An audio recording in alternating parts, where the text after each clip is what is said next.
warm greeting to each and every one of you story lovers, storytellers, and of course, we're all story makers, aren't we? We all have our stories. My name is Lee Reeves, and I'm a founding member of AZ Wordsmith, and I'm thrilled to be your host this afternoon for Stories That Matter. But before we get started, I always have to acknowledge people, right? So I want to acknowledge a few people who make this program a reality. First of all, you just met him, Stephen Kartstein. He's one of those people that catches things before they fall through the cracks, which I think is what he was just trying to do. He's a man of his word, affable, easygoing, doesn't complain much. I think that's what you call a mensch. He's also my dear friend and partner, so Stephen.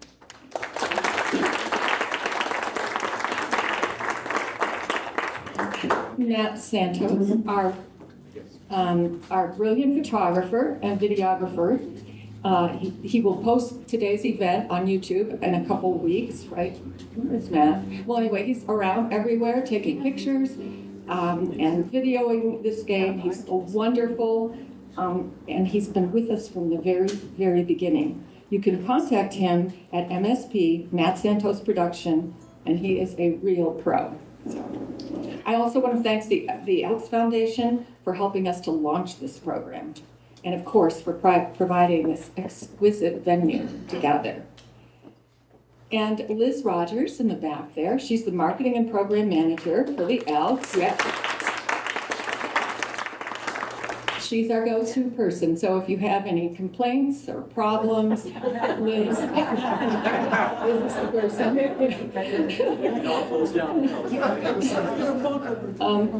And I also want to thank Lita LeBaric, who's standing right here. She, at the last minute, a couple days ago, I asked her to sit in for us, and she got baptism by fire here. It was a little chaotic, but anyway, she did, what a nice smiling face to greet all of you, right? Yeah.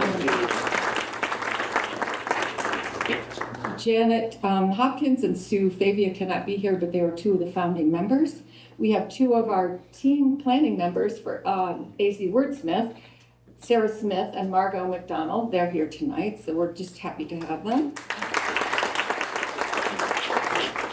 That's all of that. And so here's the plan for today. We're going to start with 4 storytellers. There will be an intermission, a wild card, and then 2 more storytellers. Now, the wild card, just in case you have up to the intermission to sign up, you get 5 minutes to tell a story, and we always draw at least 1, sometimes 2, depending on the timing. So if you have a good story that you'd like to tell, this might be the place for it. We do have a couple of them signed up, so yes. True story. Oh, yeah, it can't be a made-up story. It has a true story that happened to you. Okay. Thanks. So, why stories? Why do we all gather for stories? I could spend hours talking about how they're important to our evolution by building empathy, boosting our imagination, improving our memory, and they are addicting. One addiction you don't need a 12-step program for. But instead of trying to tell you all that, I'm going to show you by telling a story. It's 5 a.m. I'm at my sister's condo, getting to drive her to the hospital for a very serious procedure. Suddenly, a piercing siren erupts from her bedroom. I rush to the doorway as the alarm grows louder and louder. Then a calm, mechanical, disembodied voice announces, "Clear the area! Clear the area! Electric shock is about to be delivered." Before I can make sense of what I'm hearing, my sister's eyes roll back. Her knees buckle, and she collapses onto the bed. That's it. You see what happens when a story gets interrupted? Do you see what actually happened is, let's see, what did they say? Cognitive tension. Did you experience that? I wanted you to experience it viscerally. And then a dopamine drop, and I'm really sorry about that. But we have 6 real stories coming up, and I will tell you what happened to her in the end, okay? So please help me welcome our first storyteller to the stage, no stranger to the stage, play Hurtubise. When I was coming here today, an older guy out on the sidewalk just a little while ago asked me about this device on my leg. And I said, oh, that's because I have hemiparesis. And he said, what's that? And I said, that's when one half of your body doesn't work. He's like, oh my God, I'm so sorry. I said, no, don't be sorry. It's not half bad.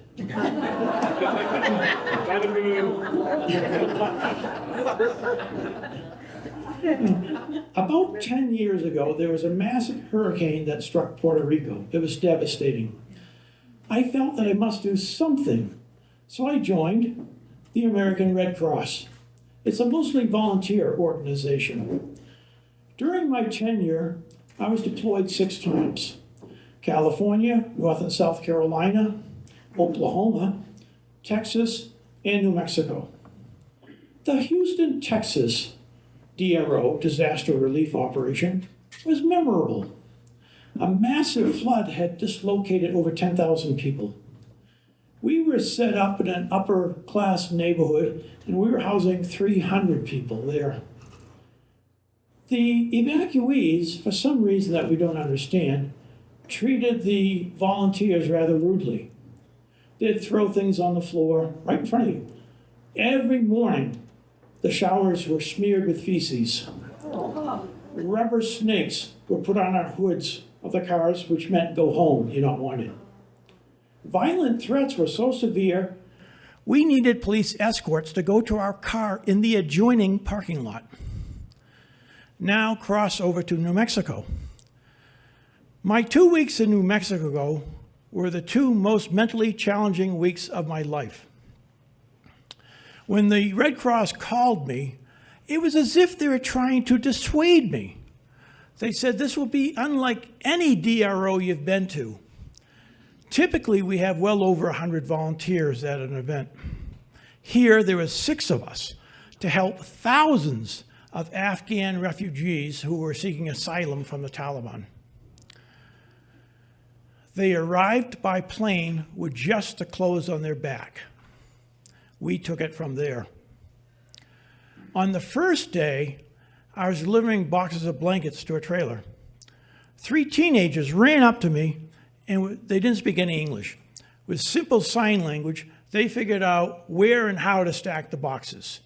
It was the first time any client had ever offered any help.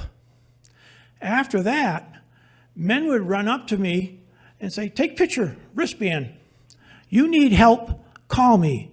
Wow. Mind blown. When we got there, it was a weird sight. You had all these people buzzing about, creating a village in the middle of the desert.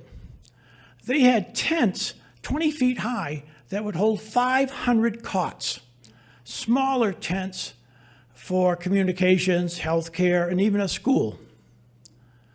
Some of the refugees said that the setting was eerily familiar, desertscape with mountains surrounding us in the distance. For me, it was surreal. You're in this village, there's very little Western, not many Caucasians, almost no English spoken. The signs were bilingual. I actually felt I was in Afghanistan at times. One day, there's a new plane load, and it was just men, and they were standing out in the blazing sun. It's over 100 degrees. More than half of them don't even have shoes, and they're standing there without a single complaint. They're there to be vetted, and the line's moving tediously slow. At the front of the line's about 200 men waiting for the direction. Halfway down the line is a small boy with his dad. Their clothes are tattered. As I walked around, everybody watched me, for in their homeland, they had to be hyper-vigilant. I went into the trailer, and I found this small teddy bear, and I stuffed him under my Red Cross vest. And then I had to walk past those 200 men again, and all this quiet talk erupted, and all eyes were on me. When I got to the little boy, I scooched down. I opened my vest just a little bit so he could see the head of the bear. And I went, grrr. His eyes went big, and I swear I saw the start of a smile. So I said, grrr again. He smiled. I pointed at the bear and then at him. He responded by pointing at the bear and then at himself. And I nodded yes. He gently reached in and took the bear. He hugged it with both arms across his tiny little chest, tears of joy flowing down his face. I was a basket case. I had tears flowing down my face. I had to walk past those 200 men again. Now, these men had seen outrageous atrocities. There wasn't a dry eye amongst them. It's a moment I shall never forget. The Taliban had outlawed games. Playing chess was a punishable offense. So I went to Walmart and I bought out their supply of chess, checkers, and playing cards, and I grabbed a few Frisbees. I went back to the village, and these boys had never seen a Frisbee, and I was told they wouldn't know what to do with it. Well, it only took a few minutes, and they had a good game going. I went over to the medical tent, and I'm taking notes on a clipboard. Now remember, there's a whole lot of young men and boys there who have lost their father. I had about a dozen 8 to 12-year-olds surrounding me, literally. They all wanted to see my Red Cross badge. So each one of them, in turn, would pick it up, look at it, and in this picture I have blonde hair and no hat. They would look at it, look at me quizzically, remove my hat, laugh, and then put my hat back on. 12 times. Then one of them studied my badge, and he says something to the group. And he looks at me and he says, "Clay!" And then they all had to say it, one at a time, "Clay! Clay! Clay!" I wanted to adopt them all. And when I went to move, I put the clipboard under my arm to free both hands. They worked back then. And there's 2 boys per hand holding my hands. They're holding onto my vest, my pants, whatever they could. It was amazing. A young woman was walking by, and I asked if any of those were hers. And she pointed at 2 and said, "Those 2." And I said, "Oh, they're sweet, and you're beautiful." And she blushed, said thank you, and went on her way. I was told Afghan men don't talk to women like that. I said, "I'm from Arizona."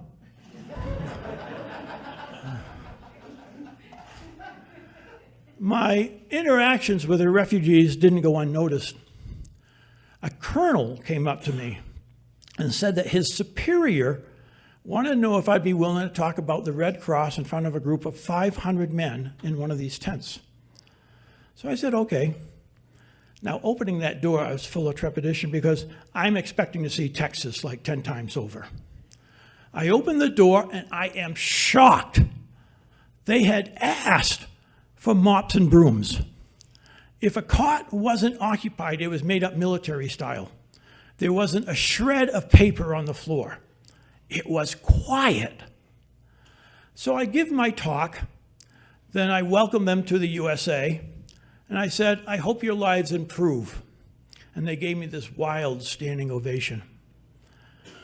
Then I said, due to the generosity of the local community, and it was a small town, I was able to go to Walmart and spend $500 on chess, checkers, playing cards, and other things. The anticipation was palpable. I appointed one man to do the distribution. But before that, I said very loudly, "These are to be shared. Do you understand?" And I got this wicked loud, "Yes!" After that, I went to the Air Force had set up this play field for the youngsters using artificial turf. And I had acquired a couple volleyball sets. And I had one opened up in front of me, and there was just a gazillion parts to this thing. And I had this folder, it was like 12 pages long, on how to put a volleyball set together. Well, the little kids came up and literally clambered all over me. One was on my back with his arms around my neck. They were holding on my arms, my legs, whatever. One was sitting right in front of me. I literally couldn't move. The kid in front of me, in front of the others, just starts flipping through the manual. And it had pictures kind of like IKEA. And then he says something to the group. And all at once, they jump off of me, grab a part, and they had that thing set up within minutes. It was amazing. Well, on my last day, I had to return some stuff to the American Red Cross warehouse. As I was approaching it, an airman came up to me and said, they have a special medal in the Air Force that is passed from airman to airman for going above and beyond the call of duty. They're not for civilians. He said that the group of airmen that I'd been working with for 2 weeks had met the previous night and wanted me to have one of these medals. I was honored. I felt I'm just doing my job. But these kids, men and women who had to deal with the Taliban on a daily basis, they deserve a medal. So when I went to leave, I stopped at the gate, and these guys have a tough job. They're in this tiny little brick building with no AC.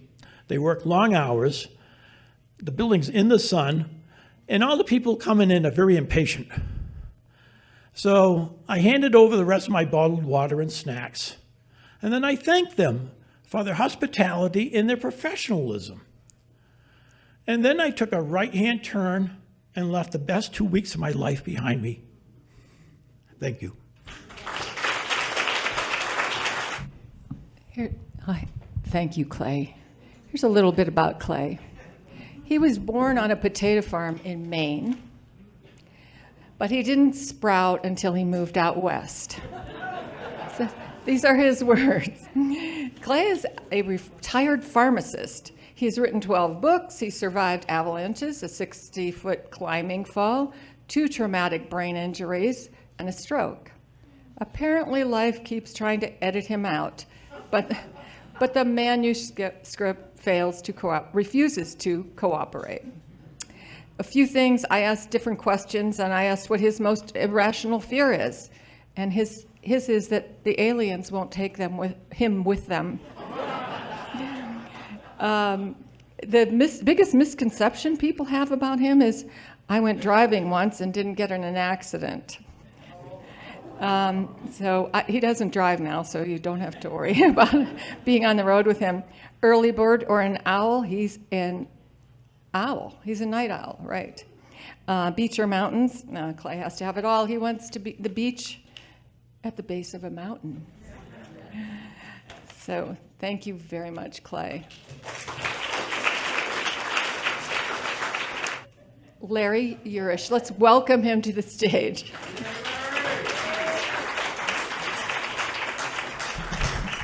Welcome. About a month ago, I adopted an adorable little poodle mix, 15-pound fluff ball, just really adorable.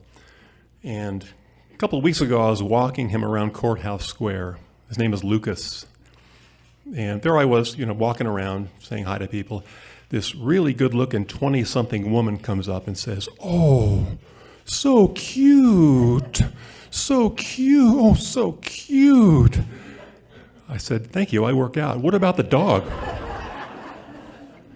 I like to mess with people. I'm a mostly retired writer. I work with words, occasionally clever. I guess you can say I'm sharp-tongued. My Match.com profile says that I'm a cunning linguist. Okay, I'm not going to include that next time. When I'm not, I got more responses, but when I'm not doing that, I like to paint murals. I've done about a half a dozen. One in particular was about 2002. My parents went on a cruise to the Mexican Riviera. My brother and I had keys to their house, and we painted a giant mural of Howard Stern's face, his headshot, about 8 feet. It's on my phone. I'll turn my phone on at halftime if you want to see it. I've already shown it. On my parents' garage. Took up the whole wall. Okay? We did that because my parents hate Howard Stern. But they loved it. They really got a kick out of it. On the subject of pranks, I've been known to do pranks on a regular basis. The one that comes to mind was about 30 years ago. I had a friend, a coworker, who insulted me. I forget what he said, but it was a good zinger. He nailed me. I kind of appreciated it when I wasn't crying. And I said I wanted to get this guy back. The first thing I thought of involved his eye drops and Tabasco sauce. And then I pictured him with a seeing eye dog and a white cane, and I thought, that's over the top. No. Instead, true story, I had a bouquet of flowers delivered to his place of work, okay? Left the flowers, took off. The note on the flowers said to Patrick, his name, "Thanks for last night. You were amazing. I love your stamina. Signed, Bruce." Okay. Honest to God, he called in sick that day. So the flowers, I'm not making this up, were on the front desk for all of his coworkers to go by. And about 4 years later, I said, "Hey, Pat, I'm Bruce." He said, "What do you mean?" I said, remember Bruce? He wanted to kill me, okay? When I'm not messing with people, I go to the gym. Personal trainer asked me once my main goal working out. And I said, more than anything, I want to bench press my IQ, okay? And then I said, 65 pounds is harder than it looks. You're saying, why the hell is he saying all this stuff? I do this, I do that. Here's my point. I am not good at DIY, do-it-yourself, home improvement. I suck at that. And the following story will show that very clearly. Picture this, it's 1983. I'm about 20 pounds lighter, jet black hair, standing in my bedroom, holding a handsaw. My bedroom door is on the bed, and there's a little pile of sawdust on newly installed carpeting. And I look kind of confused like an orangutan trying to do your taxes. I'm scratching my head with the saw. On the other side of the room is my roommate, doubled over in laughter, just cracking up, and I'm not very pleased. That means nothing right now, but let's go back a couple of weeks. A couple of weeks earlier, our landlord, by the way, we lived in an apartment in Burbank, 2-bedroom apartment. We called it an upscale dump, okay? It was upscale because it had something that was kind of unusual for the time, hardwood flooring. It was a dump because that hardwood flooring was plywood sheeting, okay? And, we got tired of slivers on the soles of our feet. Anyway, a couple of weeks earlier, the landlord, Frederico, we called him Flaky Freddy, decided to add carpeting to the apartment. Fantastic. It was light brown, plush, soft, very comfortable. The only downside is the fact that my bedroom door wouldn't open and close without a lot of effort. I got a workout every time, and after a couple of days, I'm thinking, this has to change. After a couple of weeks, I said, I'm done with this. Let me fix it. Let me fix it is not a good idea. It's a 3-step process. You pop the door off, you trim the door, you put the door back on, end of problem. A normal person would use a flathead screwdriver and a hammer to tap the bolts up off of the hinges to remove the door. You've probably done that. Very simple. I grabbed the first thing that I thought of, which was a plastic protractor, like they use in geometry. And the bolt went up about 1.76 microns before it snapped like a taco shell. And I'm thinking, I didn't expect that. So I thought of possibly using an emery board or a laminated takeout menu, or I forget what the third one was, but it didn't work. Oh yeah, one of my maxed out credit cards. Those snapped too. I just snapped the protractor. I got logical. I grabbed a flathead screwdriver, removed the door. The door was heavier than I expected, high quality wood. Set the door on the bed, grabbed the saw, trimmed the door. Took me about 15 minutes. This was hard wood. Did a straight line. And that's when Joe, my roommate, walked in and said, "What are you doing?" I said, "I'm trimming the door." He said, he had no other words. He started laughing. And I said, "What the hell are you laughing at?" He said, "You know what?" He bent over, doubled over in laughter and said, "I'll leave you to it, Sparky. You just finish this. I'm going to go downstairs and talk to Flaky Freddy." And he did. I put the door back on. No change. Took the door off. Spent another 15 minutes trimming the door. Put the door back on, no change. I looked down, I looked up, and then I saw the light. Literally. Okay, this whole time I was trimming the top of the door.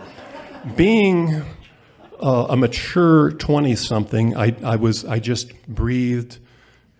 I thought, think good thoughts. And then I dropped a bunch of F-bombs, which shook the windows and the walls. I took the saw, spiked it so hard that instant karma happened. It clipped me I was wearing shorts, clipped me on the shin. I began bleeding. I'm wiping the blood just when I hear Joe, my roommate, and Flaky Freddy downstairs laughing at me. And right there I'm thinking, you are not a DIY person. Don't ever do this again. But did I learn? No. Yes, I did. Good night. No. I didn't learn. I learned, for example, that you don't find your nephew's hamster using a vacuum hose, okay? I found the hamster, but it didn't end well. 30 years later, he's still not speaking to me. I learned that you might shoot yourself in the forearm repeatedly with a staple gun if you use it as a hammer, okay? Don't do that. And finally, I learned, this is a little close to home, you don't use duct tape to repair a puncture in one of your blow-up dolls, okay? Don't judge me. She was deflated, I was deflated, it didn't end well. Finally, I get it, finally. Today, I know that you use the right tool for the right job, you breathe, you focus, figure it out. I know that when I have any kind of DIY thing to do, I pick up the one tool I should use, my iPhone. Thanks for coming out. See you next time. Oh, thank you, Larry. Whenever Larry is asked what brought him to Prescott, he always has the same answer: creditors. A longtime journalist, now 85% retired, Larry currently enjoys writing one-liners and essays, as well as the occasional rubber check. Check out, I'm not good at that. You can check out his work at welcometolarryland.com. So ask what song could get him out on the dance floor. Larry says, no song will get me out on the dance floor. Really? No song? Nothing? The biggest misconception people have about Larry, that he has a serious side.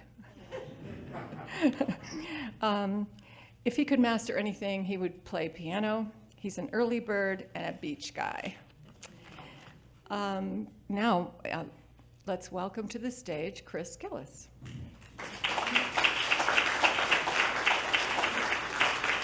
When I was 17 years old, I'd walked my mother to the front entryway and watched her leave to work to do a 12-hour shift at Fairfax Hospital. When I closed the door, I turned around, and on the second level, my father was standing over me. Grinning, he says, "You know, when your mom goes to work at night, you're my bitch." And he laughs to himself as he walks away. At that moment, I decided that after I graduated from high school, I would never live under my father's roof again. I've never had an example of a loving father. I have plenty of examples of men who are angry, cold, and mean. My mother, her dad, my grandfather, George, at the age of 13, walked into the kitchen to watch his own mother burn alive from an accident from the gas stove.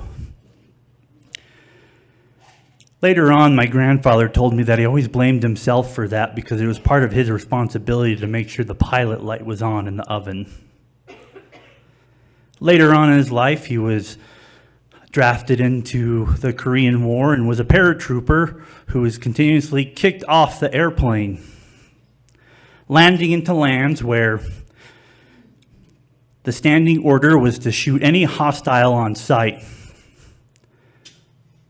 Grandpa George would tell us stories about how he would shoot women who looked pregnant because oftentimes those pregnant women would have bombs around their waist.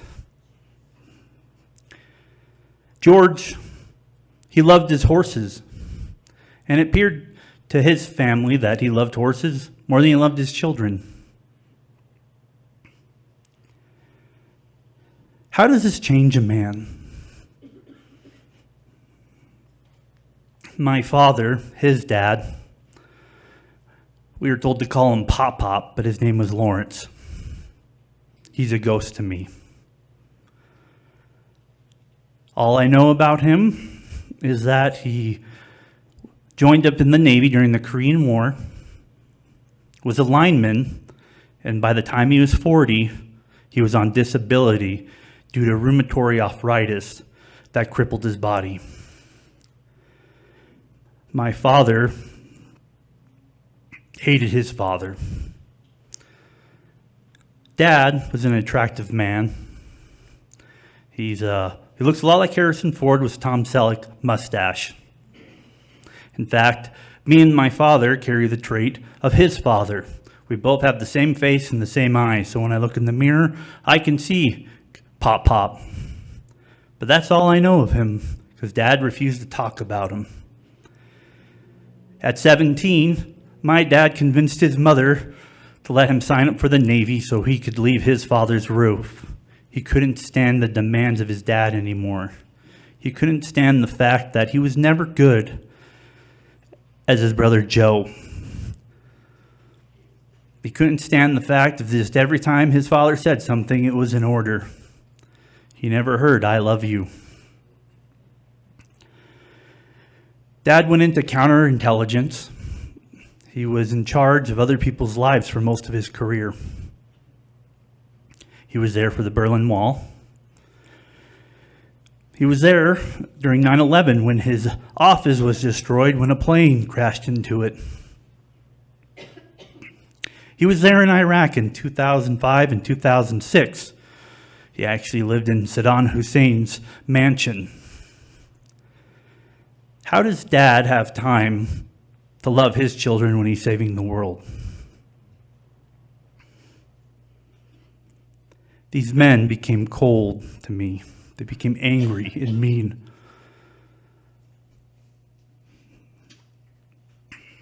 I am 41 years old. I was born with a faulty engine. I have a backwards heart. Not only that, the family curse of rheumatoid arthritis is starting to affect me. I'll wake up in the middle of the night and it feels like my ankles are broken. I'll drive in my car and the pain in my hands becomes so intense that I feel like I'm going to lose control of the steering wheel. I have 3 daughters. I can feel an hourglass above me where it's telling me constantly that I need to break this cycle.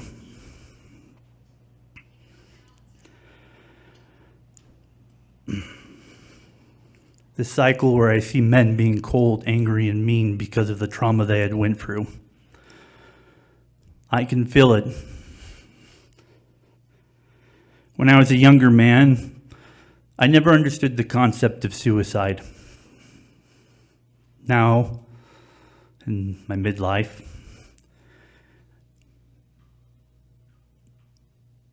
at times I have a dark depression that overcomes me, a fog of fear, where I feel like I'm a burden to my wife, that I cause her stress and pain, where I'm becoming angry and mean and cruel to my children because I can't control my emotions, that I'm becoming a burden to them.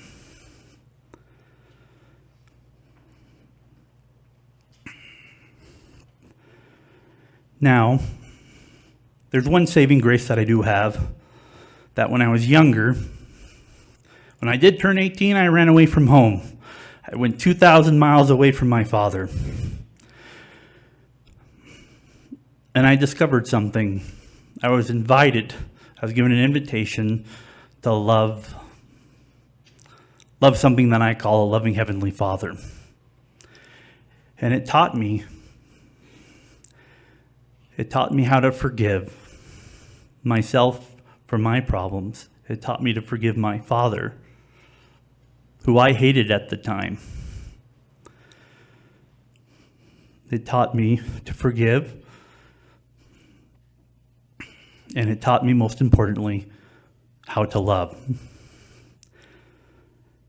now with my children, I take the time to go to their events, to go to their games, to play with them, to take them on adventures, to make sure to teach them about the hobbies that I enjoy.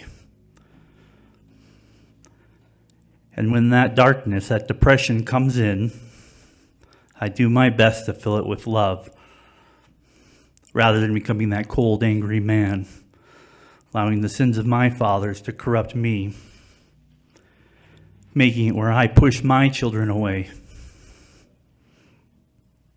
because they are all I have to remember my name.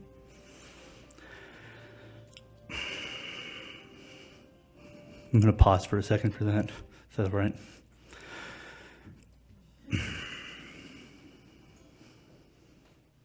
Sorry, I lost track there with the sound.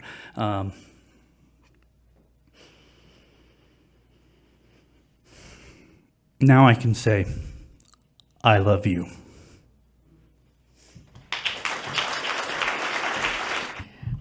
Thank you, Chris. When I asked Chris for his bio, he didn't want to give me anything. He wanted to talk about his oldest daughter because he's so proud of her because she just scored in the top 10% of students in the state of Arizona. On multiple occasions, Chris has been called an encyclopedia of information, which makes him very happy because knowing his memory is still sharp. Well, he's pretty young to be worried about his memory being sharp. I'm sorry. The song that will get Chris out on the dance floor is "Wanna Be Startin' Something" by Michael Jackson. The skill he would master, if he could master any skill, would be a mentalist. And he is an early bird, and the mountains are the only place he's ever felt at home. Thanks, Chris. Now it's my pleasure to invite Tim Magill up to the stage. Tim. So about 11 years ago, I had the privilege of being the executive director of a kind of unusual nonprofit in Kentucky. We had about 1,000 acres. It was an outdoor adventure center where we had high ropes, canoeing, all kinds of stuff. It was specifically focused on what then, we were kind of at the forefront of what now is considered adventure therapy. It's actually a whole school of thought that particularly helps folks that are trauma affected, folks that are recovering from trauma. One of the most important partnerships we had at that place was with an organization called Refuge for Women. And they're based out of Kentucky and Ohio. You ought to look them up. Check them out on Google because they are doing God's work. They rescue ladies from human trafficking. So they find these folks in a wide variety of different places, and then they get them out of that life and into homes that are now located all across the country in undisclosed locations for obvious reasons. And they have them for about a year-long program with other folks recovering from human trafficking, as well as their therapists, and put them through job training and all kinds of stuff. So one of the cool things about the nonprofit that I ran was we had a partnership with Refuge for Women, and those ladies, as part of their year-long program, would come out to a 4-night, 5-day program, a trauma recovery program with us. And they would stay on site at this beautiful 1,000-acre facility that we had it in kind of the remote area of Kentucky. Katie was in her, I think in her like young, maybe early to mid-20s when I first met her. She came out with the other ladies from one of the houses with Refuge for Women. And for obvious reasons, she kind of piles out of the van and into this assembly building where we're rostering all the ladies for this week-long program. And probably for obvious reasons, we have our female staff doing the rostering and greeting them. And the guys like me who are on the staff that they would get introduced to throughout the week were kind of hanging back. So we were kind of in the back. So Katie gets out, she brings her stuff in, she gets checked in, gets welcomed by our female staff, and I'm kind of standing in the back, and she's just glaring at me across this assembly. I hadn't met her yet, but for some, I don't know if I like triggered something for her, but it was a look of either hatred or fear or something. I'm not sure, but boy, she just was glaring at me. And that's okay. You know, you work with trauma-affected populations, you learn to just give them unconditional positive regard and know that, you know, you just trust the process.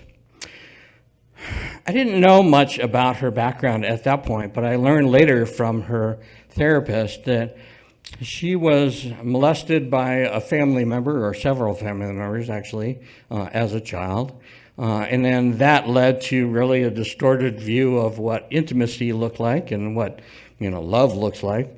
And as a consequence, her first boyfriend in high school, made her prove her love to him by getting farmed out to other men and boys in the high school. So he was trafficking her very early age. This then led to later in life her getting trafficked by, there's this really sick sexual tourism trade that goes on in the United States that you may or may not know about.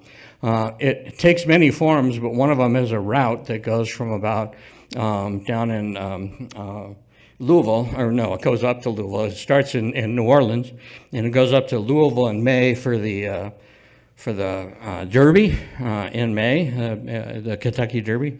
And another route goes off to the other parts of the Triple Crown, and sometimes another route for some of the traffickers goes into Vegas. Well, Katie was part of that, had been trafficked all across the country, and you might even see some of these ladies sometimes in a airport, or, you know, when you're traveling, you don't even know that that's going on right before your eyes. So all of this developed for her. Obviously, she had complex developmental trauma, is what they call it, as well as PTSD. And then she also developed what clinically is known as an attachment disorder. It just means that she has a very distorted view of what relationships should really be. And so she had an over-sexualized kind of affect to just about everything. And that could be, it really messes with her head, in that sexual relations could mean pain, it could mean pleasure, it could mean, in a really weird way, and sometimes control. And so she grew up with this very distorted view of what normal relationships would look like. So let's go back to their arriving. So here she arrives, and she's glaring at me across the assembly building. And for the first few days of this 4-night, 5-day camp that they're there with, we let the ladies on our staff kind of run everything for, again, obvious reasons.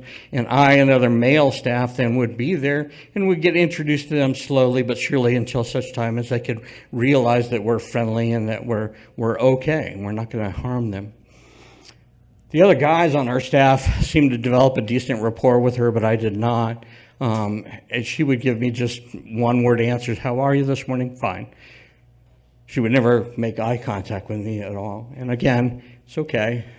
You deal with folks with trauma, you just go with it. 4th day, however, is equine therapy day. And because I was the most certified and the most experienced with equine-assisted psychotherapy, that was my day. From a risk management standpoint, I had to control that day. So that day, the exercise, picture this if you would, a 50-foot round pen made out of about 3-inch thick metal bars. It was a 5-rail fence.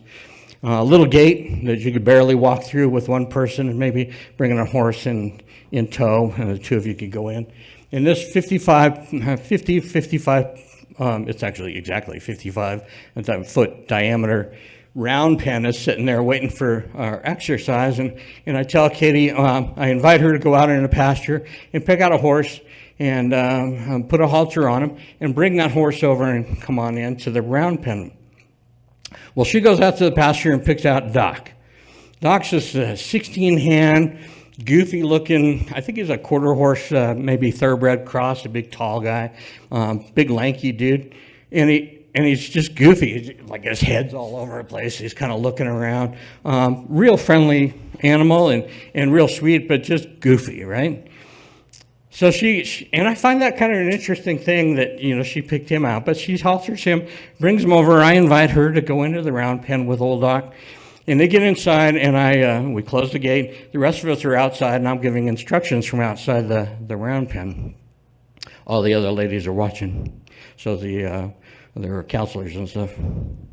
So I invite her to go ahead and take the halter off of Doc, while she's in the middle of the round pen, and boom, he's off to the other side of the pen, and he's dancing around, and he's winning. Why? Because horses are herd animals. And if you don't know you and they don't trust you, then they want to be back with their herd, and it's stressing them out that they're not. So he was looking around for his buddies out in the pasture and winning, and he wasn't giving Katie the time of day. And I thought about that for a minute. That's probably a metaphor for just about every relationship she's had. If she didn't have a physical connection, they bolt. And sure enough, she was standing there, just you could kind of see her posture was just deflated. Now, this exercise in the round pen is for the client to get that horse to pay attention to you, and actually, without touching them, without throwing anything at them, without, having a halter on them or anything, the exercise is get that horse to go around the round pen once one direction, and then get them to stop and go the other way. But you got to do this without touching them or throwing anything at them. And the way to do this with a horse is you have to what's called congruency. You have to stand up straight. You have to have some confidence. You have to have some resilience. You have to have some fortitude. And likewise, there are a couple of tricks of the trade. I could talk to her about how to posture herself, how to position herself. But the first couple of times, Doc was just blowing right by her. She would try to get him to move, and he was having none of it. He'd just run right by, and you go back to winning and dancing around for his buddies out in the pasture. But pretty quick, after about 20 minutes of doing a dance, she actually could position her body in such a way and got a little bit more confidence that she could stop him and turn him around, and he would go one way around that round pen, and if she would stop, go around the other way on that round pen. Now, if you've been around horses, or if you know anything about horses, horses actually speak a language. There's a trainer called Monty Roberts out in California. He actually named the language. It's called Equus, and he wrote a whole book on it. Now, if you watch a horse, or if you know anybody that's a horseman, or if you're a horseman yourself, then you would know that when you get a horse to actually start paying attention to you, particularly in a round pen, as they go around, that ear on the inside will start cocking towards you. And that means, okay, I am willing to renegotiate this relationship. I will actually recognize now that you're kind of a weird-looking animal, but basically horses think in terms of everything's either going to hurt me, or they're a weird-looking horse. So at this point, this horse was cocking the ear at her and saying, okay, maybe you're just a weird-looking horse. And that's okay, I'll talk to you now. And pretty soon, that other ear would actually come around. And you get two ears locked on you, that means that horse is paying attention to you. Another thing that happened, he lowered his head. He'd come down real low, about on level, if not a little bit below. And that's another sign, if you know horse language, that says, okay, I'm recognizing you not only as now a member of my herd, but somebody I can trust and somebody I can rely on. And the last one is a real good one, and it's licking and chewing. So here he is dancing around this arena, going around. He's got his ears locked on to her. He's got his head down, and he's licking and chewing. To me, this says, oh my Lord, you just changed this whole dynamic. I was so excited. And I'm just thinking, this is going to be so cool. We got all these metaphors that your counselor can go over with her in therapy and all kinds of cool stuff. And Katie was looking like nothing happened. And that bummed me out because I was excited. I thought this was just a big breakthrough. Now, one of the things you should do as an equine therapy facilitator, what you should never do, this is like the cardinal sin, is never turn your back on your client. But I did. Shame on me. Because I was so disappointed that she was getting nothing out of this. When I was so excited about this thing, I had to hide my shame, and I didn't want to put that on her. So I said, Kitty, great job. This is wonderful. Try to stay positive. Why don't you go ahead, halter him up, and we're finished with this session, and bring him on out. And as I was saying that, I turned away because I didn't want her to see the disappointment on my face. So I started walking away as she was haltering, where I thought she was. And I hear sobbing behind me. So I turned right around pretty fast. And that dumb, goofy old horse had come in and buried his head in her chest. And she was holding on for dear life and crying between his ears. We sat there for a minute in dumb silence. And after an appropriate amount of time, I invited her, go ahead, why don't you halter him up and bring him on out. Everybody else was dead silent. As she brought him out, she paused for a minute at the gate while I was standing there. She still didn't make eye contact with me. She just looked down at the ground and she said, "This is the first time with a male in my life that I wasn't a sexual plaything, I wasn't a punching bag, or I wasn't a paycheck." She walked out. Didn't see Katie much after that. The rest of the crew kind of took care of the rest of the week. And unfortunately, in that setting, I didn't really have a lot of contact with our clients after. I heard she was doing well, but fast forward 2 years. I'm in Ohio at a swanky kind of hotel in this big cavernous area, and it was Refuge for Women. We was having a fundraising gala. So it was a big gala with big donors and stuff like that. So I was there to support them. Dressed up in a tuxedo. That's a rare occasion for me. So I'm sitting there, and up walks this woman, and she's just stunning. And I'm not just saying because she was beautiful. She was. But she just had a self-possession that I had not seen before, and a warmth that just kind of exuded. She comes walking up to my table, and she stands in front of me, and she puts her hands on her hips and looks at me with kind of a weird smile and almost daring me not to recognize her. It was Katie. Hadn't seen her for 2 years. Now I'm fumbling around spilling champagne on myself and all kinds of stuff.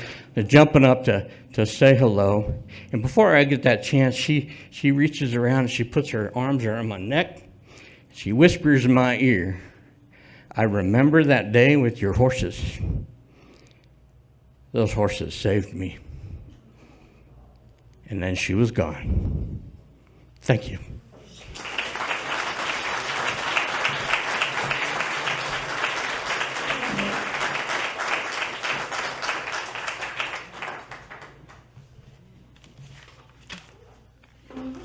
I'm so riled, I forgot. I've got to introduce you now. Look, what a beautiful story, huh? So Arizona has been part of Tim McGill's story since childhood, when he spent his days exploring in the mountains and deserts. The love of the outdoors shaped a career devoted to helping others, from leading adventure programs for at-risk youth to supporting survivors of human trafficking and veterans recovering from PTSD. And a significant turn today, Tim serves as the financial business manager for the Charlotte Hall Museum. So if you go over there, he's there. He and his wife of more than 40 years live in Prescott Valley, where they share their lives with their daughter, 4 horses, and a rescue dog named Rosie. The song most likely to get Tim on the dance floor.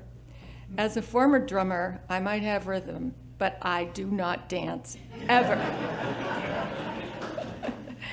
The biggest misconception people have about Tim is that he's extroverted. He puts on a good front to get by in public, but it's just a show. Tim claims he's actually not that personable or social. He said, just ask his wife. The mountains are his place. Too many pesky humans congregate at the beach. Let's get on with our story. So we're going to draw a name, maybe 2. 5 minutes. The stories, the true story, 5 minutes.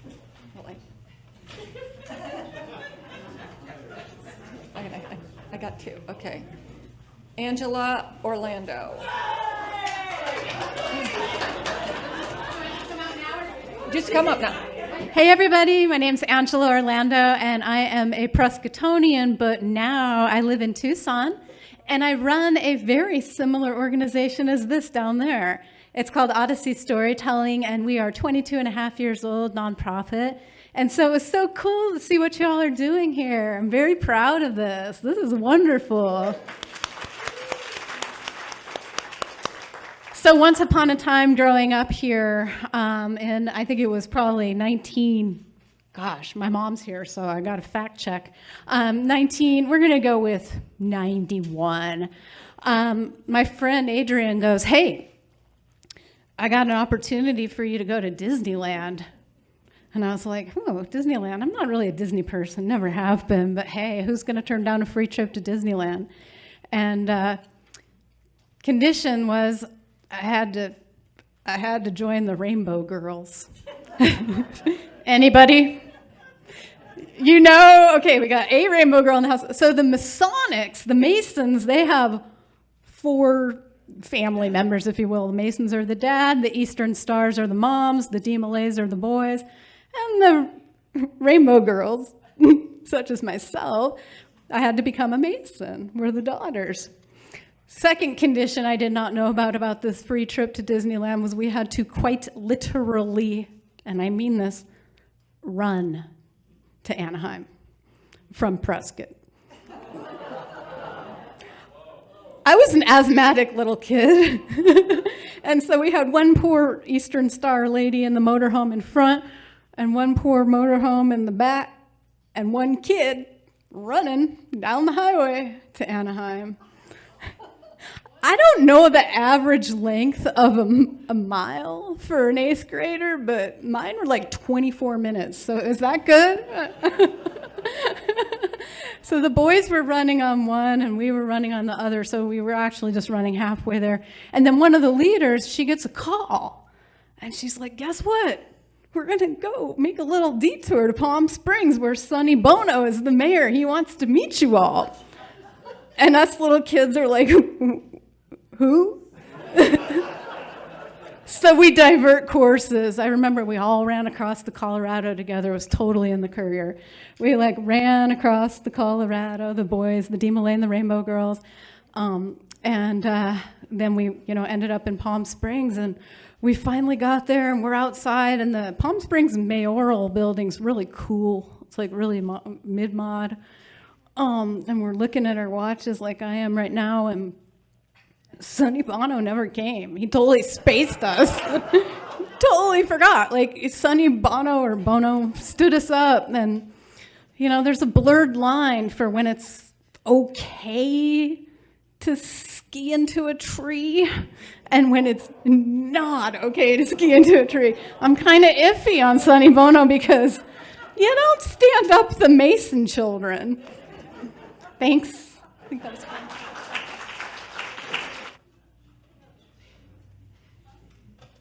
And thank you.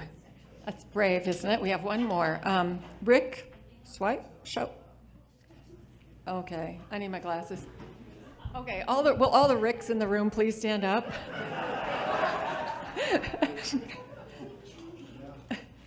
Rick Shope. Yeah, I think he knew who he was. Thank you. Well, it seems like everyone comes prepared. I had that much time to prepare. I'm a mime artist. Many years ago in the late 80s, I was in Mexico City. There's an area called the Zona Rosa. It's a pedestrian area now. They have, and that was where mimes would come to perform. And so I wanted to watch the mimes there. I was performing in a theater up the road where they taught English classes, the Hamburgo Instituto para Inglés. And, I was a people watcher. And I had noticed in Mexico City, there's a huge divide between wealthy and poverty. And on many street corners, you would see people with missing limbs, no legs, one arm, begging. But on this particular occasion, as I was sitting watching, there was a fellow with no legs, with his backpack, sauntering in a jaunty manner down the Zona Rosa. Well, my curiosity got the best of me, and I had to go up and say hello. And I said, forgive me, but of course, I used Spanish. I was speaking in Spanish. But I just had to come say hello. You seem so cheerful with no legs. And he said, oh, I speak English. Where are you from? And I said, California. Oh, I've been to Malibu. Oh. Well, and then I mentioned that I was performing down the street. And he said, oh, I study English at the Institute. And I said, well, I'm performing tomorrow night. He said, I'll be there. And while we were talking like that, a woman walked by in a purse, and she looks down and she pulls out some money and hands it to him. And he says, what do I want with this? And then he said, by the way, I'm on my way to work. What? And he said, yeah, I have to catch the metro, which is the subway. I take money for people parking in the parking garage, but I've got to go. See ya. And you watched him continue with sauntering all the way down to the metro stop.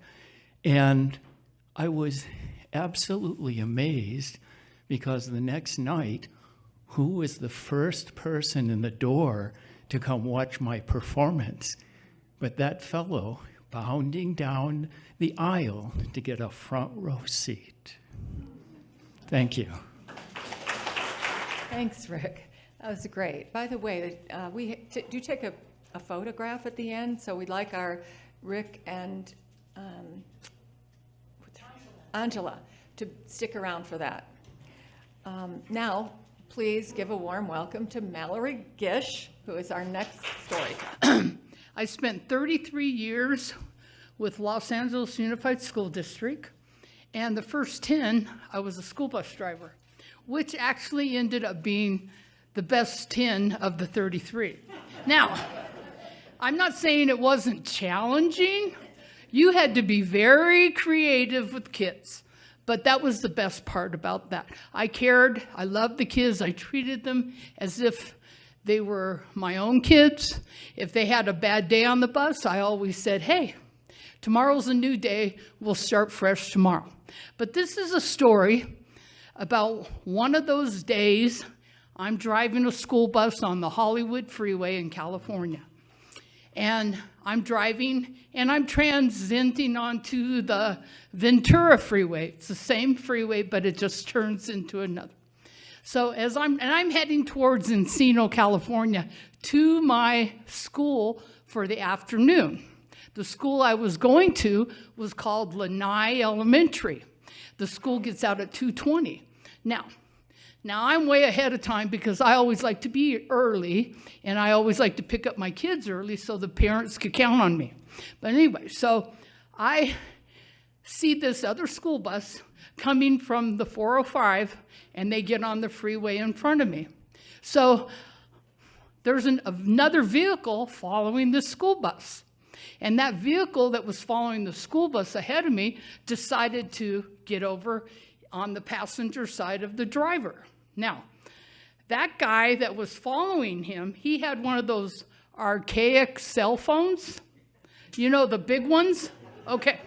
And he keeps looking up and he's talking to somebody, and that's when no one had cell phones back then, but the ones that had it had a lot of money, and it wasn't illegal at that time. So he's on the cell phone, and the driver of the school bus, I'm like, something's wrong with this guy. He's driving down the freeway like this, from this side of the lane to this side of the lane. He keeps going back and forth, and I'm like, whoa. So I backed up, like my following distance. Something's wrong with this driver. So they exited Havenhurst. I exited Havenhurst. I'm like, interesting. Okay, so they make a left on Havenhurst. I make a left on Havenhurst. They crossed Ventura Boulevard. I crossed Ventura. I said, oh, this driver must be going to Lanai Elementary. I said, okay. So we get up all the way up the canyon is Lanai Elementary. So Lanai Elementary has 2 service roads. The bottom service road is for the parents to pick up their kids. The top service road is like a horseshoe. It circles around, and that's where the buses would come in and park bumper to bumper. So I observed this driver that was ahead of me. He pulls into that service road, and he climbs up on the curb. Like he's sitting partially on the sidewalk. Now, if you know anything about school buses, those tires are as big as a semi-truck tire. They're not small tires. Okay, so now his bus is like this. It's sideways. Now, the reason we park as close to the curb is so that the kids, the step well of the school bus is pretty steep. And when you're dealing with little elementary kids, that's quite hard for them to step onto that. So you want to be as close to the curb to help them. And then they got the railings. Well, I was like, two things. I said to myself, I can ignore this and not get involved, but the better of me would not let that happen, because I always had the idea in my head, safety, and I cared about the kids. So I secured my bus, and I got out of the bus, and I go over to that gentleman's bus, and I can see through his door. They have glass. He's like this. He's like laid back in the seat like he's taking a nap. And I could see the route number on the side of the bus, which identifies who the driver is. So I knock on the door. He opens the door, and I get hit with 2 smells. The smell of alcohol and the smell of urine. So I had this big whiff in my face, and I could see down the aisle of the bus to the back. There were chicken bones all over the floor. So in my mind, I said, oh, this guy's driving down the freeway, eating his chicken, flipping the bones behind him. And I said, oh, he's trying to eat some food so he doesn't seem as intoxicated when he drives the kids. And that's why there were all those chicken bones all over the floor. Now, did I ask him that? No, but I put that together in my head. So I said to him, I said, do you realize your bus is up on the sidewalk? And he's like, oh, you want me to move it? And I said, you know what? No. He closed the door, and he went back to laying down. So I said to myself, you know what? That's when they still had payphones at the school. So I went straight to that payphone. I took out my quarter. That's when they were a quarter to call. I dropped it in, and I called my supervisor. And I said, route such and such, because I identified his bus. I didn't know his name. He says, Mr. Lone. I said, well, I guess that's his name. Now, Lone is very significant to the end of the story, so remember that, Lone. So I said, Mr. Lone is up on the sidewalk of the bus, is sitting on the sidewalk. And there's alcohol and urine smell along with chicken bones all over the floor. And as I'm telling my supervisor this, here comes the California Highway Patrol. They blocked the entrance to those 2 service roads. They blocked the exit to those 2 service roads. Pretty soon there's a helicopter flying over, And then there's like a lot of helicopters because, you know, those police scanners, pretty soon everybody's up trying to see what's going on. And that guy on the bottom service road is talking to the officers. So here comes the officers. They arrest Mr. Lone. They take the bus as evidence.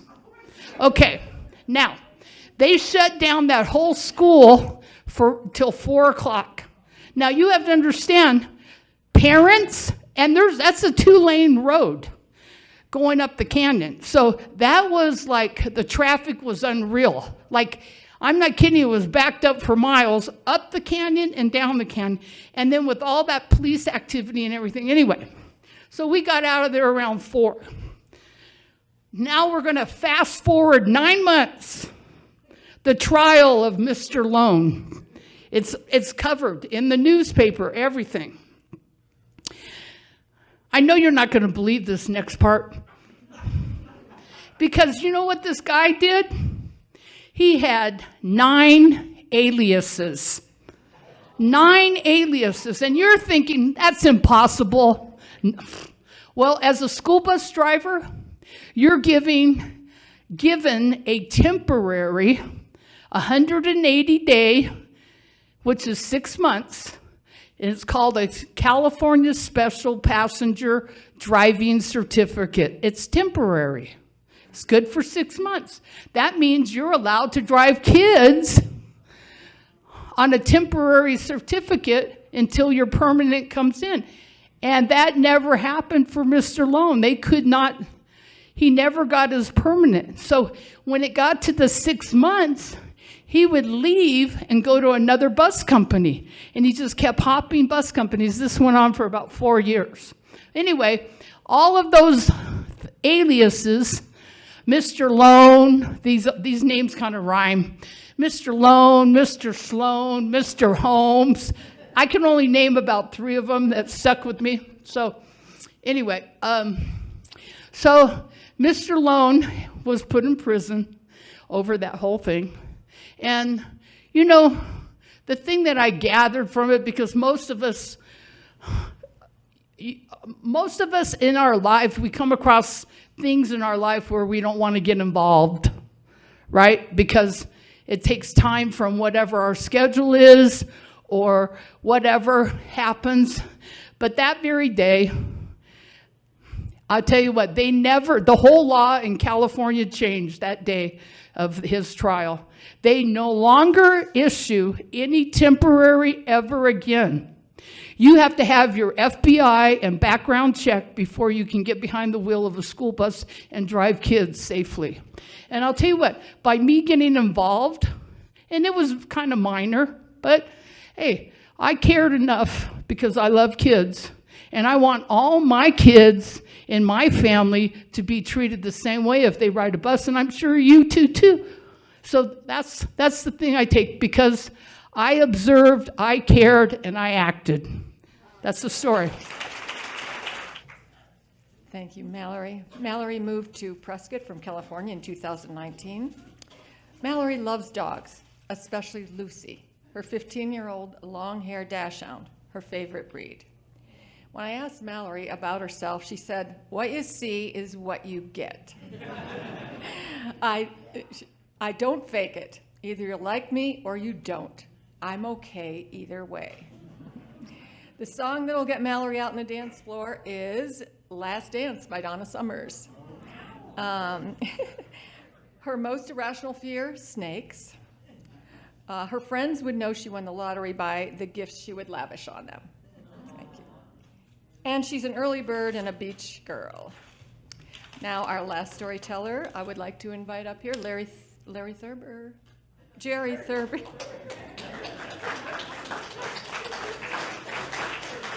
All right. In 1966, I was 10 years old.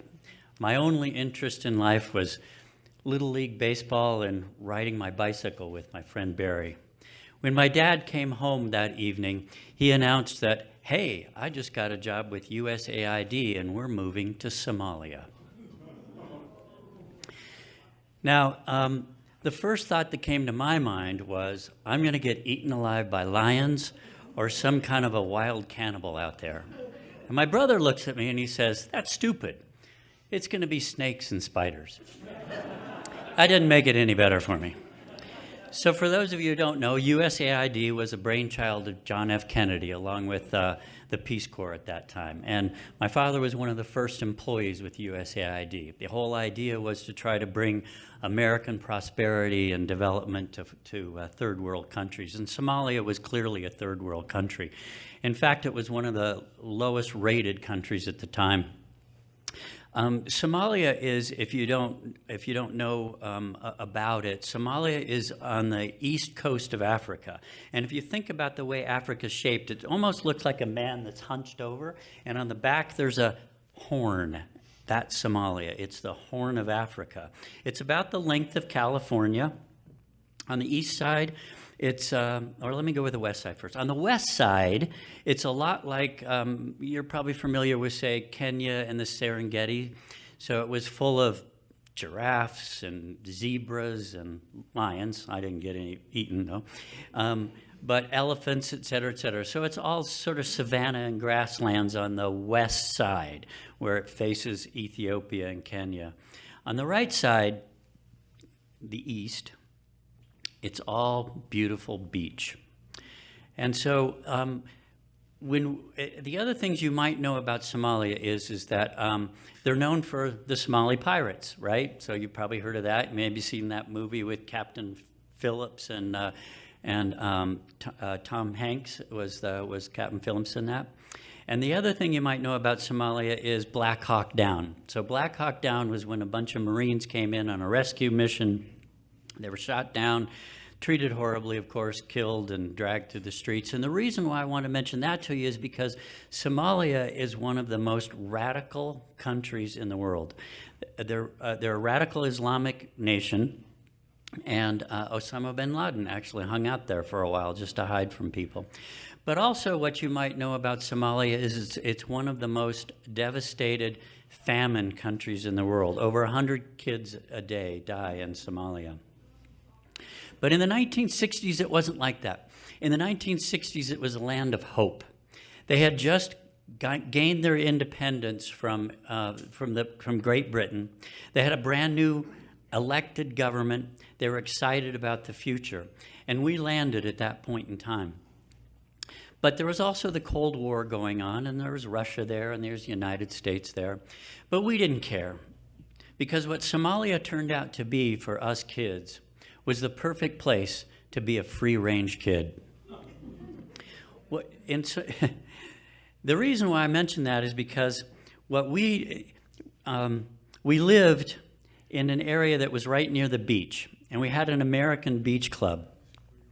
And every afternoon at about 1 o'clock in the afternoon, it was too hot to go to school. We went to school from 6 a.m. to 1 o'clock. We had the rest of the day free. I lived about half a mile from the beach. My brother and I and a bunch of us would head on down to the beach club, and that was our playground. And what we would do is when it was high tide, we'd be out playing in the waves, body surfing. We bought these little boogie boards that you could play on from the Italian dive shop. And when it was low tide, we'd go out and we'd go snorkeling. There was a reef out in just about 500 yards or so out from the beach, and you could snorkel around that area and see all kinds of beautiful fish and stuff. But the other thing that happened is that some of the Somali kids would use this beautiful flat beach when it was low tide, and they'd play soccer. Or, of course, for them, it was football. So it was a perfect soccer pitch. But what they used for a soccer was either a goat or a camel bladder. Now, if you think about it, a camel bladder is not round. But you inflate it, it gets roundier. But still not that round. It is actually a little bit heavy, a little bit leathery, and so they'd be kicking this ball around. And who knew where it was going to go? They seemed to know, but we couldn't tell. So at one point, a bunch of us kids decided we're going to go down there and see if we can play with them. Now, of course, being American kids, we didn't know a whole lot about soccer back then. They do now, but we didn't know that much about it in 1966. So we go down there. We didn't speak Somali. They didn't speak English. But that didn't matter. They look at us and they point out, white kids over there, Somalis over there. We were simply wiped out. We were not even in the game. However, we did get even because we formed a basketball league, and they weren't very good at that. So we ended up naming this game that we play with them bladderball. So we play bladderball with these kids. Well, one time we were just out in front of the compound where we live. So it's not that it was actually quite safe to live in Somalia then, but the British had left a compound behind, and there were about 12 houses in there. By the way, there were probably only about 50 American families and maybe around 20 or 30 kids that made up the group of Americans at that time. So we were out in front of the compound, and we're playing around. There were a bunch of sand dunes between our compound and where the ocean was. And so we were out playing around in the sand dunes, and suddenly, all of a sudden, these rocks start flying. And we look up, and it's the Bladder Boys. They're throwing rocks at us. They're not really trying to hit us. They're just landing all over the place. But for us, it was game on. So we start picking up rocks, and we get into this rock fight. They're throwing rocks from behind these sand dunes. We're throwing rocks back at them. There's one sand dune on the right and another sand dune on the left, and that seems to be their fort.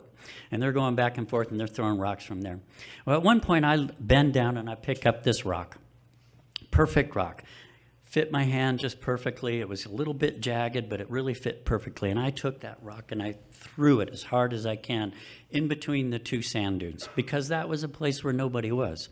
But wouldn't you know it, the minute I threw that rock, one of the Bladder Boys, one of the kids who was one of the leaders of the group, he was taller than the rest of them, he decides to run from the right sand dune to the left sand dune.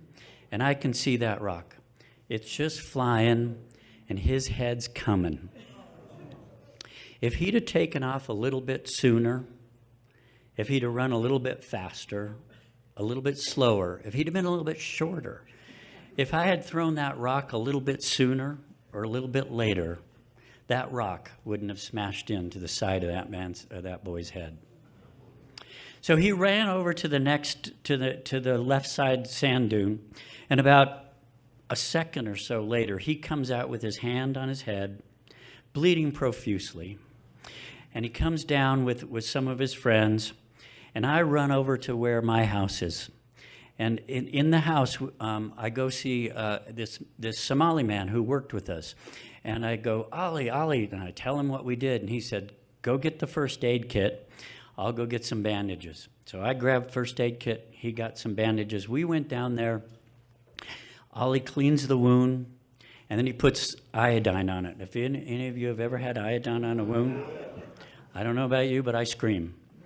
This kid was very stoic. So he puts iodine on it, and he wraps it up. But then, Ali made us all shake hands. He made us all stand together and shake hands with each other so that we could continue to be friends. About a year later, the Somali government was overthrown by a Russian-backed coup, and all the Americans were kicked out. They actually eventually were able to come back, but all the Americans were kicked out. And over the course of the last several decades, Somalia has become a place of chaos and ruin. And I thought to myself several years ago, quite naively, why can't they be more like us kids? Why can't they forgive the transgressions and just shake hands? Thank you. Thank you, Jerry. Jerry spent most of his career in international business, where he found as much satisfaction crafting clear, compelling business reports as he did pursuing creative writing. In retirement, he's devoted himself to that lifelong love of words through writing, teaching, and volunteering. After spending most of his life in Colorado, Jerry remains an avid outdoorsman and can often be found exploring the trails of Prescott National Forest, where many of his story ideas first take shape. So the song that will get Jerry on the dance floor, Don't stop till you get enough. Michael Jackson. Michael Jackson is the one tonight. So, most irrational fear, snakes. That's how many people are afraid of snakes? I'm just curious. It's like well, actually, just curious. Biggest misconception people have about Jerry is that he's short. He's an early bird and he's a mountain guy. So with that, yeah.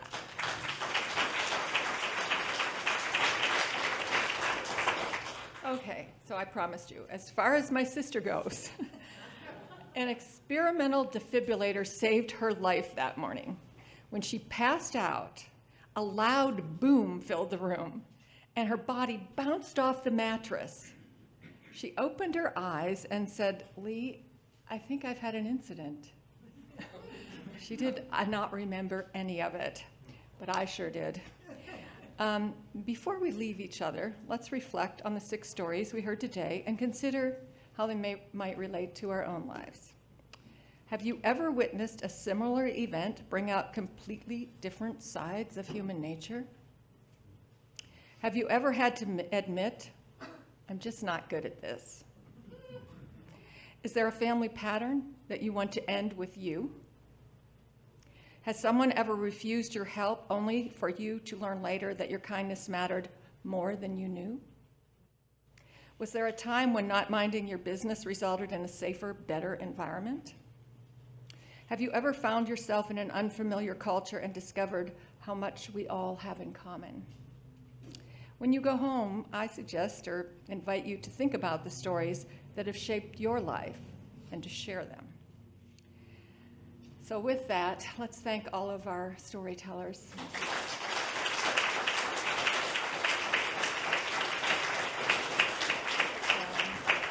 I do want to remind you we're a nonprofit. There's a little bowl out there in case you'd like to donate. We have Prose Open Mic on August 12th. That's where people come and read their own stories. Badass and Brilliant is our next story event, and that's the day after Thanksgiving, and that's an evening event. Please stick around for photos, storytellers. Is there anything else? Have I forgotten anything? What? Oh, yeah, of course. I know that part. Thank you for coming. We'll see you soon. Enjoy. Tell stories, everybody. They make a difference.